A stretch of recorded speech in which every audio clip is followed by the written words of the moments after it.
gumawa ng maraming himala tunay ng siyang anak ng Diyos. Pero ang kahirapan siya pinatay ng masasamang tao, hindi nila alang kasama iyon ang plano ng Diyos ang kahirapan.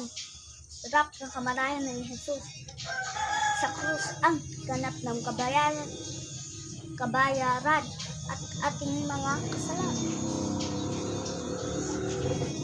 Pagkatapos nito muling nabuhay si Jesus at dahil ito ay ang patunayan natin meron ang kabayaran labang kasalanan ng kamatayan, maaaring sila ang langit at nais na magkasamang tayo lahat doon na pagkailangan iyan at nang tinutukoy ng Biblia upang maging walang hanggan.